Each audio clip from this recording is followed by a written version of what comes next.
দাপৰ যুগত মথুৰাত ভোজ বংশৰ উগ্ৰসেন নামৰ এজন ৰজা আছিল। তেওঁৰ ৯জন পুত্ৰৰ ভিতৰত জ্যেষ্ঠ আছিল কংস। কংসৰ স্বভাৱ চৰিত্ৰ ভাল নাছিল আৰু সিংহাসনৰ লোভত নিজৰ দেউতাক উগ্ৰসেনক কাৰাগাৰত থৈ নিজে ৰাজপাট দখল কৰি লৈছিল। কংসৰ খুৰাকৰ এগৰাকী ছোৱালী আছিল যাৰ নাম দৈৱকী। কংসই নিজৰ ভনীয়েক দৈৱকীক অত্যন্ত মৰম কৰিছিল আৰু ৰজা হোৱাৰ পিছত যাদৱ বংশৰ বাসুদেৱৰ লগত বিয়া কৰাই দিছিল। আনকি তেওঁলোকক নিজে ৰথত বহুৱাই ভনীয়েকৰ শহুৰেকৰ ঘৰলৈ বুলি যাত্ৰা কৰিছিল। কিন্তু এই যাত্ৰা কালছোৱাত এটি আচৰিত ঘটনা ঘটিল।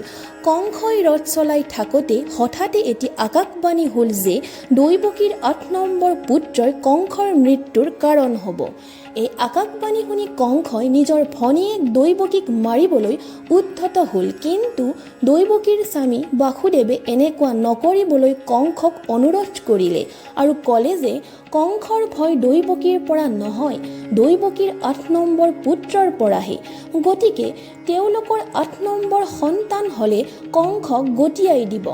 বাসুদেৱৰ কথাত কংসই সন্মতি দি দৈৱকীক একো অনিষ্ট নকৰিলে যদিও দুয়োকে কাৰাগাৰত বন্দী কৰি ৰাখিলে। এইদৰে কাৰাগাৰত দৈৱকী বাসুদেৱৰ জন্ম হোৱা ৬টা পুত্ৰক এটাৰ পিছত এটাকৈ কংসই হত্যা কৰিবলৈ ধৰিলে।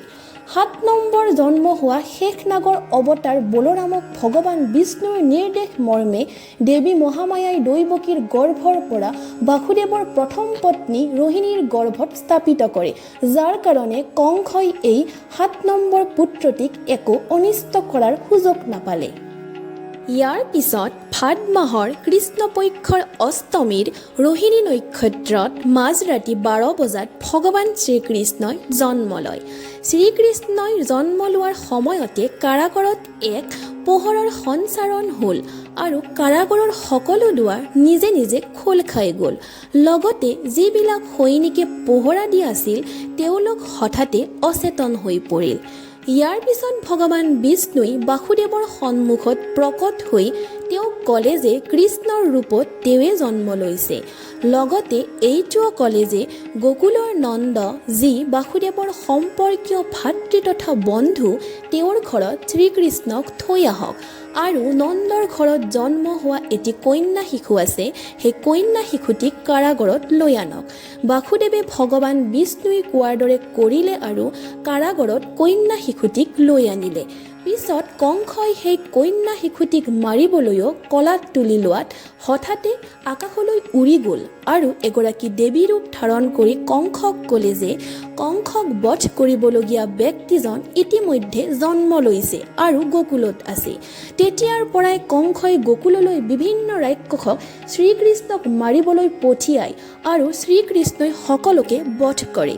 যেতিয়া কংসই কৃষ্ণক মথুৰালৈ আহিবলৈ আমন্ত্ৰণ কৰে তেতিয়া বলোৰামৰ সৈতে শ্ৰীকৃষ্ণই আহি কংসক বধ কৰি মথুৰাৰ প্ৰজাবিলাকক অত্যাচাৰৰ পৰা মুক্ত কৰায় আৰু পুনৰ কংসৰ দেউতাক উগ্ৰসেনক ৰাজসিংহাসনত বহুৱায়। ফ্ৰেণ্ডছ, ভগৱান শ্ৰীকৃষ্ণৰ জন্ম সম্পৰ্কে এই ভিডিঅ'টো যদি আপোনালোকে ভাল পাইছে লাইক আৰু কমেণ্ট কৰিব। আকৌ লগ পাম আন এটি ভিডিঅ'।